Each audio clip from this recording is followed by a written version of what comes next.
کی گلیوں میں سب سو جاتے تھے تو ایک ہستی پہاڑوں کے راستوں سے غار ہرا کی طرف بڑھتی تھی۔ مکہ کی گلیاں خاموش تھیں، شہر نیند کی آغوش میں تھا، مگر انہی اندھیری راتوں میں محمد بن عبداللہ صلی اللہ علیہ وسلم تنہا تنہا پہاڑوں کی اونچائیوں کی طرف نکل پڑتے تھے۔ وہ عبادت کا سکون۔ آخر اس غار میں کیا ہونے والا تھا؟ کیا دنیا بدلنے والی تھی؟ آئیے دیکھتے ہیں۔ جب حضور انور صلی اللہ علیہ وسلم کی مقدس زندگی کا 40واں سال شروع ہوا تو اچانک آپ کی ذات اقدس میں ایک نیا انقلاب رونما ہو گیا کہ ایک دم آپ خلوت پسند ہو گئے اور اکیلے تنہائی میں بیٹھ کر خدا کی عبادت کرنے کا ذوق و شوق پیدا ہو گیا۔ آپ اکثر اوقات غور و فکر میں پائے جاتے تھے اور آپ کا بیشتر وقت مناظر قدرت کی مشاہدہ اور کائنات فطرت کے مطالعہ میں صرف ہوتا تھا۔ دن رات خالق کائنات کی ذات و صفات کے تصور میں مستغرق اور اپنی قوم کے بگڑے ہوئے حالات کے سدھار اور اس کی تدبیروں کے سوچ بچار میں مصروف رہنے لگے۔ اور ان دنوں میں ایک نئی بات یہ بھی ہو گئی کہ حضور علیہ السلام کو اچھے خواب نظر آنے لگے اور آپ کا ہر خواب اتنا سچا ہوتا کہ خواب میں جو کچھ دیکھتے اس کی تعبیر صبح صادق کی طرح روشن ہو کر ظاہر ہو جایا کرتی تھی۔ مکہ مکرمہ سے تقریباً 3 میل کی دوری پر جبل ہرا نامی پہاڑ کے اوپر ایک غار ہے جس کو غار ہرا کہتے ہیں۔ آپ اکثر کئی دنوں کا کھانا پانی ساتھ لے کر اس غار کے پرسکون ماحول کے اندر خدا کی عبادت میں مصروف رہا کرتے تھے۔ جب کھانا پانی ختم ہو جاتا تو کبھی خود گھر پر آ کر لے جاتے اور کبھی حضرت بی بی خدیجہ رضی اللہ عنہا کھانا پانی غار میں پہنچا دیا کرتی تھی۔ آج بھی یہ نورانی غار اپنی اصلی حالت میں موجود ہے اور زیارت گاہ خلائق ہے۔ ایک دن آپ غار ہرا کے اندر عبادت میں مشغول تھے کہ بالکل اچانک غار میں آپ کے پاس ایک فرشتہ ظاہر ہوا۔ یہ حضرت جبریل علیہ السلام تھے جو ہمیشہ خدا کا پیغام اس کے رسولوں تک پہنچاتے رہے۔ فرشتے نے ایک دم کہا کہ پڑھیے۔ آپ نے فرمایا کہ میں پڑھنے والا نہیں۔ فرشتے نے آپ کو پکڑا اور نہایت گرمجوشی کے ساتھ آپ سے زوردار مانقہ کیا، پھر چھوڑ کر کہا کہ پڑھیے۔ آپ نے پھر فرمایا کہ میں پڑھنے والا نہیں۔ فرشتے نے دوسری مرتبہ پھر آپ کو اپنے سینے سے چمٹایا اور چھوڑ کر کہا کہ پڑھیے۔ آپ نے پھر وہی فرمایا کہ میں پڑھنے والا نہیں۔ تیسری مرتبہ پھر فرشتے نے آپ کو بہت زور کے ساتھ اپنے سینے سے لگا کر چھوڑا اور کہا کہ اقرأ بسم ربک الذی خلق الانسان من علق اقرأ وربک الاکرم الذی علم۔ یہی سب سے پہلی وحی تھی جو آپ پر نازل ہوئی۔ ان آیتوں کو یاد کر کے حضور اقدس صلی اللہ علیہ وسلم اپنے گھر تشریف لائے، مگر اس واقعہ سے جو بالکل ناگہانی طور پر آپ کو پیش آیا اس سے آپ کے قلب مبارک پر لرزہ طاری تھا۔ آپ نے گھر والوں سے فرمایا کہ مجھے کملی اڑاؤ۔ جب آپ کا خوف دور ہوا اور کچھ سکون ہوا تو آپ نے حضرت بی بی خدیجہ رضی اللہ تعالی عنہا سے غار میں پیش آنے والا واقعہ بیان کیا اور فرمایا کہ مجھے اپنی جان کا ڈر ہے۔ یہ سن کر حضرت بی بی خدیجہ رضی اللہ عنہا نے کہا کہ نہیں، ہرگز آپ کی جان کو کوئی خطرہ نہیں ہے۔ خدا کی قسم اللہ تعالیٰ کبھی بھی آپ کو رسوا نہیں کرے گا۔ آپ تو رشتہ داروں کے ساتھ بہترین سلوک کرتے ہیں، دوسروں کا بار خود اٹھاتے ہیں، خود کما کر مفلسوں اور محتاجوں کو عطا فرماتے ہیں، مسافروں کی مہمان نوازی کرتے ہیں اور حق و انصاف کی خاطر سب کی مصیبتوں اور مشکلات میں کام آتے ہیں۔ اس کے بعد حضرت خدیجہ رضی اللہ تعالی عنہا آپ کو اپنے چچا زاد بھائی ورقہ بن نوفل کے پاس لے گئیں۔ ورقہ ان لوگوں میں سے تھے جو مواحد اور اہل مکہ کے شرک و بت پرستی سے بیزار ہو کر نصرانی ہو گئے تھے اور انجیل کا عبرانی زبان سے عربی میں ترجمہ کیا کرتے تھے۔ بہت بوڑھے اور نابینا ہو چکے تھے۔ حضرت بی بی خدیجہ نے ان سے کہا کہ بھائی جان آپ اپنے بھتیجے کی بات سنیں۔ ورقہ بن نوفل نے کہا کہ بتائیے آپ نے کیا دیکھا ہے؟ حضور علیہ السلام نے غار ہرا کا پورا واقعہ بیان فرمایا۔ یہ سن کر ورقہ بن نوفل نے کہا کہ یہ تو وہی فرشتہ ہے جس کو اللہ تعالیٰ نے حضرت موسیٰ علیہ السلام کے پاس بھیجا تھا۔ پھر ورقہ بن نوفل کہنے لگے کہ کاش میں آپ کے اعلان نبوت کے زمانے میں تندرست جوان ہوتا، کاش میں اس وقت تک زندہ رہتا جب آپ کی قوم آپ کو مکہ سے باہر نکالے گی۔ یہ سن کر حضور اقدس صلی اللہ علیہ وسلم نے فرمایا کہ کیا مکہ والے مجھے مکہ سے نکال دیں گے؟ تو ورقہ نے کہا کہ جی ہاں، جو شخص بھی آپ کی طرح نبوت لے کر آیا لوگ اس کے ساتھ دشمنی پر کمر بستہ ہو گئے۔ اس کے بعد کچھ دنوں تک وحی اترنے کا سلسلہ بند ہو گیا اور حضور وحی کے انتظار میں مضطرب اور قرار رہنے لگے، یہاں تک کہ ایک دن حضور علیہ السلام کہیں گھر سے باہر تشریف لے جا رہے تھے کہ کسی نے یا محمد کہہ کر آپ کو پکارا۔ آپ نے آسمان کی طرف سر اٹھا کر دیکھا تو نظر آیا کہ وہی فرشتہ حضرت جبریل علیہ السلام جو غار میں آیا تھا، آسمان و زمین کے درمیان ایک کرسی پر بیٹھا ہوا ہے۔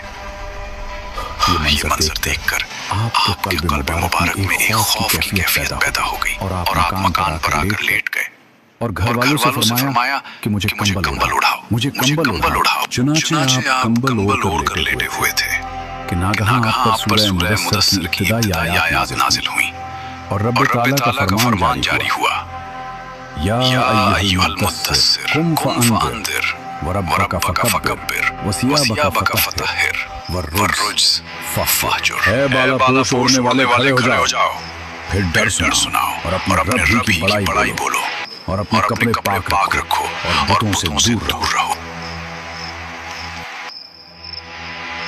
3 برس تک حضور علیہ السلام انتہائی پوشیدہ طور پر نہایت رازداری کے ساتھ تبلیغ اسلام کا فرض ادا فرماتے رہے، اور اس درمیان میں عورتوں میں سب سے پہلے حضرت بی بی خدیجہ رضی اللہ تعالی عنہا اور آزاد مردوں میں سب سے پہلے حضرت ابوبکر صدیق رضی اللہ تعالی عنہ اور لڑکوں میں سب سے پہلے حضرت علی رضی اللہ تعالی عنہ اور غلاموں میں سب سے پہلے حضرت زید بن حارثہ رضی اللہ عنہ ایمان لائے۔ پھر حضرت ابوبکر صدیق رضی اللہ عنہ کی دعوت و تبلیغ سے حضرت عثمان، حضرت زبیر بن عوام، حضرت عبد الرحمن بن عوف، حضرت سعد بن ابی وقاص، حضرت طلحہ بن عبید اللہ رضی اللہ عنہم اجمعین بھی جلدی ایمان لائے۔ پھر کچھ مدت کے بعد بہت سے لوگوں نے اسلام قبول کر لیا۔ حضور کی چچی حضرت ام الفضل، حضرت عباس بن عبد المطلب کی بیوی اور حضرت اسماء بنت ابوبکر بھی مسلمان ہو گئیں۔ ان کے علاوہ دوسرے بہت سے مردوں اور عورتوں نے بھی اسلام لانے کا شرف حاصل کر لیا۔ اس کے بعد مرد اور عورتیں اسلام میں جماعت در جماعت داخل ہوئے، یہاں تک کہ مکہ میں اسلام کا ذکر پھیل گیا اور لوگوں میں اس کا چرچا ہو گیا ہے۔ یہ لوگ چھپا چھپا کر مسلمان ہوئے تھے اور رسول صلی اللہ علیہ وسلم بھی چھپا کر ہی ان کی رہنمائی اور دینی تعلیم کے لیے ان کے ساتھ جمع ہوتے تھے، کیونکہ تبلیغ کا کام ابھی تک انفرادی طور پر پس پردہ چل رہا تھا۔ ادھر سورہ مدثر کی ابتدائی آیات کے بعد وحی کی آمد پورے تسلسل اور گرم رفتاری کے ساتھ جاری تھی۔ اس دور میں چھوٹی آیتیں نازل ہو رہی تھیں۔ پھر ان آیتوں میں نفس کی خوبیاں اور آلائش دنیا میں لت پت ہونے کی برائیاں بیان کی جاتی تھیں اور جنت و جہنم کا نقشہ اس طرح کھینچا جاتا تھا کہ گویا وہ آنکھوں کے سامنے ہے۔ یہ آیتیں اہل ایمان کو اس وقت انسانی معاشرے سے بالکل الگ ایک دوسری ہی فضا کی سیر کراتی تھیں۔ جو کچھ نازل ہوا اسی میں نماز کا حکم بھی تھا۔ اللہ تعالیٰ نے ابتداء اسلام میں 2 رکعت صبح اور 2 رکعت شام کی نماز فرض کی، کیونکہ اللہ تعالیٰ کا ارشاد ہے وَسَبِّحْ بِحَمْدِ رَبِّكَ بِالْعَشِيِّ وَالْإِبْكَارِ۔ صبح اور شام اپنے رب کی حمد کے ساتھ اس کی تسبیح کرو۔ ابن ہشام کا بیان ہے کہ نبی علیہ السلام اور صحابہ کرام نماز کے وقت گھاٹیوں میں چلے جاتے تھے اور اپنی قوم سے چھپ کر نماز پڑھتے تھے۔ ایک بار ابو طالب نے نبی صلی اللہ علیہ وسلم اور حضرت علی رضی اللہ تعالیٰ عنہ کو نماز پڑھتے دیکھ لیا، پوچھا اور حقیقت معلوم ہوئی تو کہا کہ اس پر برقرار رہیں۔ 3 سال تک تبلیغ کا کام خفیہ اور انفرادی رہا اور اس دوران اہل ایمان کی جماعت تیار ہو گئی جو اخوت اور تعاون پر قائم تھی، اللہ کا پیغام پہنچا رہی تھی اور اس پیغام کو اس کا مقام دلانے کے لیے کوشاں تھی۔ اس کے بعد وحی الہی نازل ہوئی اور رسول اللہ صلی اللہ علیہ وسلم کو مکلف کیا گیا کہ اپنی قوم کو کھلا دین کی دعوت دیں، ان کی باطل سے ٹکرائیں اور ان کے بتوں کی حقیقت و شگاف کریں۔ تو حضور علیہ السلام نے ایک دن کوہ صفا کی چوٹی پر چڑھ کر یا معشر قریش کہہ کر قبیلہ قریش کو پکارا۔ جب سب قریش جمع ہو گئے تو آپ نے فرمایا اے میری قوم، اگر میں تم لوگوں سے یہ کہہ دوں کہ اس پہاڑ کے پیچھے لشکر چھپا ہوا ہے جو تم پر حملہ کرنے والا ہے تو کیا تم لوگ میری بات کا یقین کر لو گے؟ تو سب نے ایک زبان ہو کر کہا کہ ہاں ہم یقیناً آپ کی بات کا یقین کر لیں گے، کیونکہ ہم نے آپ کو ہمیشہ سچا اور امین ہی پایا ہے۔ آپ نے فرمایا کہ اچھا تو پھر میں یہ کہتا ہوں کہ میں تم کو عذاب الہی سے ڈرا رہا ہوں۔ اگر تم لوگ ایمان نہ لاؤ گے تو تم پر عذاب الہی اتر پڑے گا۔ یہ سن کر تمام قریش جن میں آپ کا چچا ابو لہب بھی تھا سخت ناراض ہوا اور کہنے لگا ہمیں اسی لیے جمع کیا گیا تھا، تم نے آج ہمارا قیمتی وقت برباد کر دیا اور ہمارے دین پر انگلی اٹھائی، تیری خرابی ہو۔ کیا اسی بیہودہ بات کے لیے تو نے پورے قریش کو پکارا تھا؟ یہ سن کر تمام قریش سخت ناراض ہو کر سب کے سب چلے گئے اور حضور کی شان میں بکنے لگے۔ ابو لہب کی بدتمیزی پر آسمان سے فوراً فیصلہ آ گیا۔ اللہ تعالیٰ نے اسی وقت سورہ لہب نازل فرمائی جس میں ابو لہب کی تباہی کی خبر دی گئی۔ تبت یدا ابی لہب وتب ما اغنى عنه ماله وما كسب سيصلى نارا ذات لهب وامرأته حمالة الحطب في جيدها حبل من مسد۔ ابو لہب کے دونوں ہاتھ ٹوٹ گئے اور وہ خود ہلاک ہو گیا۔ اس کا مال اور جو کچھ اس نے کمایا اس کے کچھ کام نہ آیا۔ عنقریب وہ بھڑکتی آگ میں داخل ہوگا اور اس کی بیوی بھی جو لکڑیاں اڑانے والی ہے، اس کی گردن میں موج کی رسی ہوگی۔ اس سورہ میں جمیل ابو لہب کی بیوی کا بھی ذکر آیا ہے۔ جمیل کا اصل نام عروہ بنت حرب تھا، وہ ابو سفیان کی بہن اور ابو لہب کی بیوی تھی۔ جمیل صرف اپنے شوہر کی دشمنی میں اس کا ساتھ ہی نہیں دیتی تھی بلکہ وہ خود بھی اس عداوت میں پیش رہتی تھی۔ مکہ کی گلیوں میں تیرا سچ نہیں چلے گا محمد، یہاں ہم کانٹے بچھاتے ہیں، پھول نہیں۔ وہ جنگل سے کانٹے دار جھاڑیاں اور لکڑیاں چن کر لاتی اور رات کے اندھیرے میں انہیں نبی کریم صلی اللہ علیہ وسلم کے گزرنے والے راستے میں بچھا دیتی تاکہ جب صبح آپ صلی اللہ علیہ وسلم نماز تبلیغ کے لیے نکلے تو آپ کو تکلیف پہنچے اور زخم آئے۔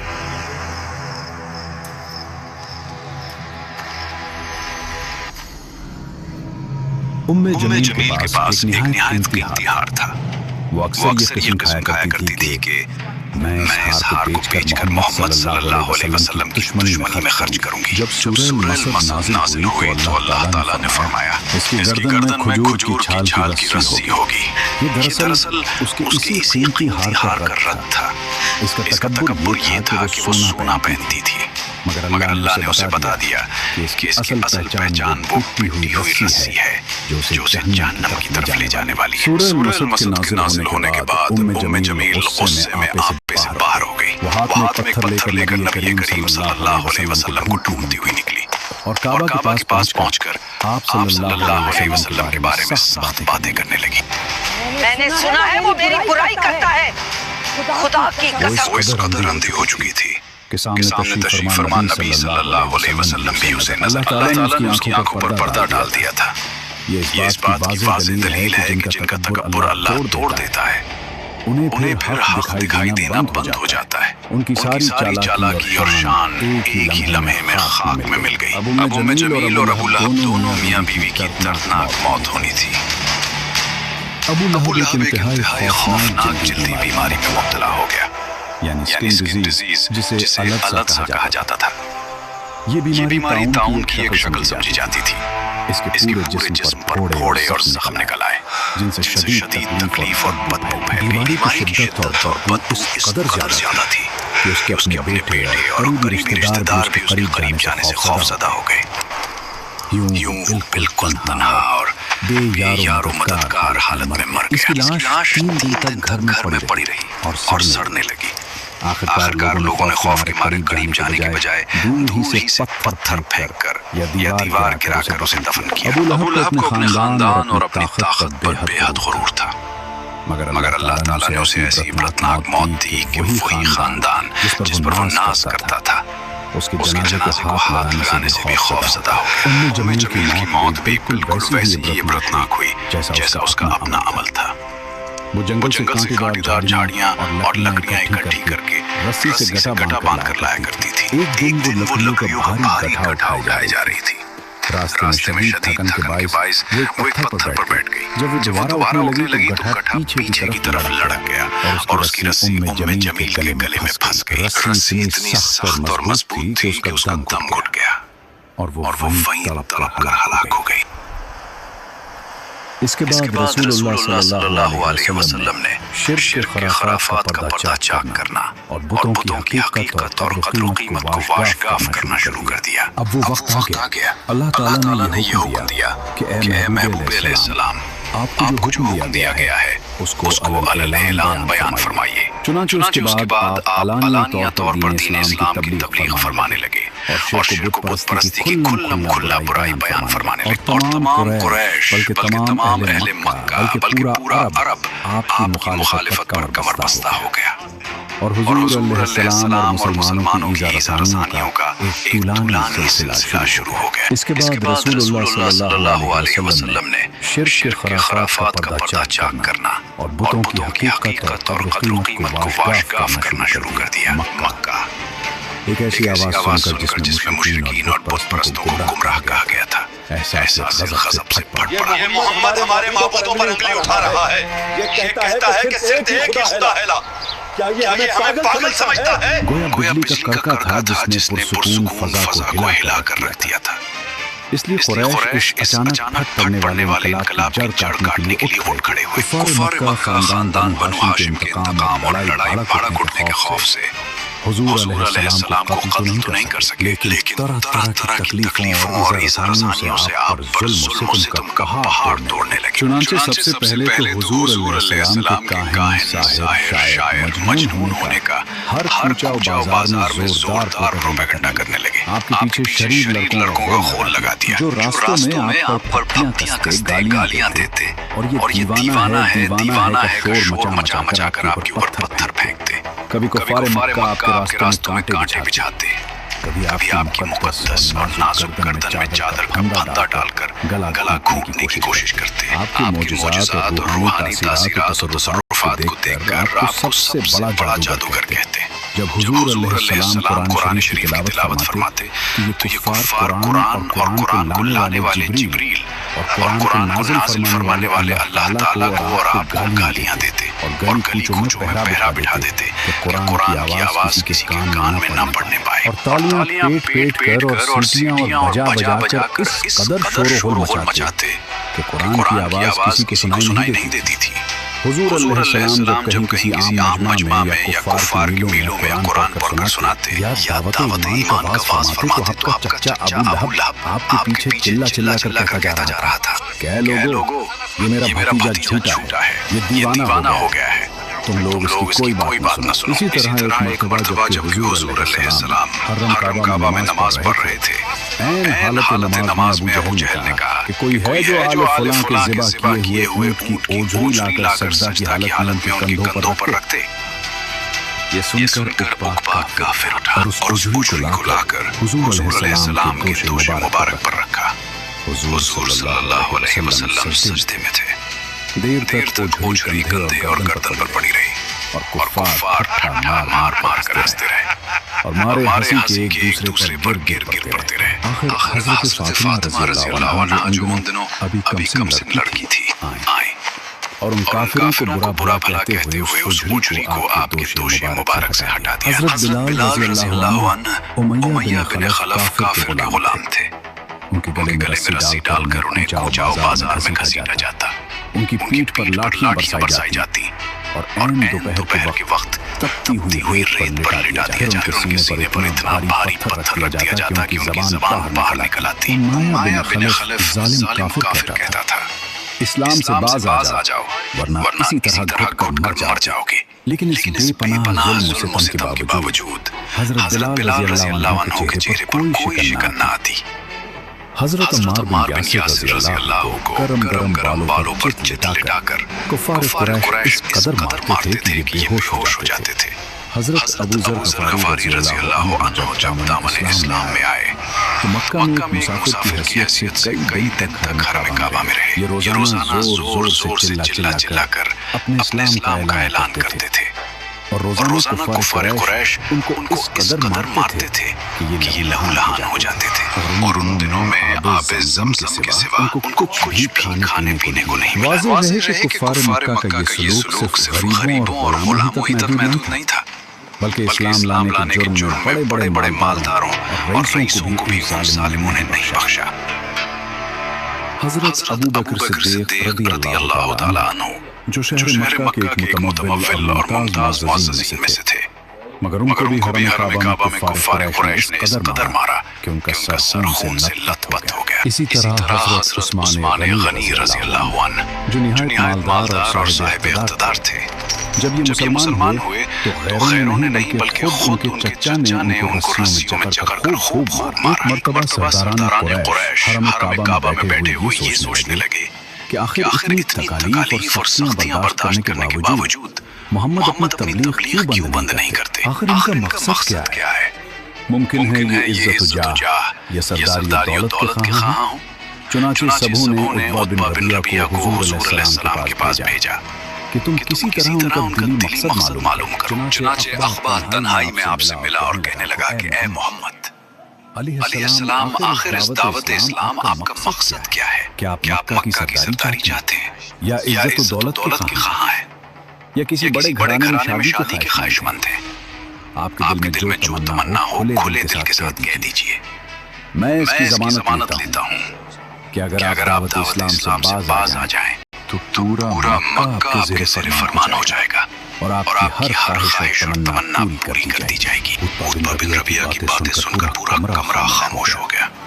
ایک طرف مکہ کی ساری دولت تھی، سرداری تھی اور ہر وہ آسائش تھی جو انسان کا خواب ہو سکتی ہے، اور دوسری طرف وہ اکیلی دعوت تھی جو پوری دنیا کو بدلنے نکلی تھی۔ لیکن آخر نبی کریم صلی اللہ علیہ وسلم نے عتبہ کے اس لالچ بھرے سوال پر کیا جواب دیا؟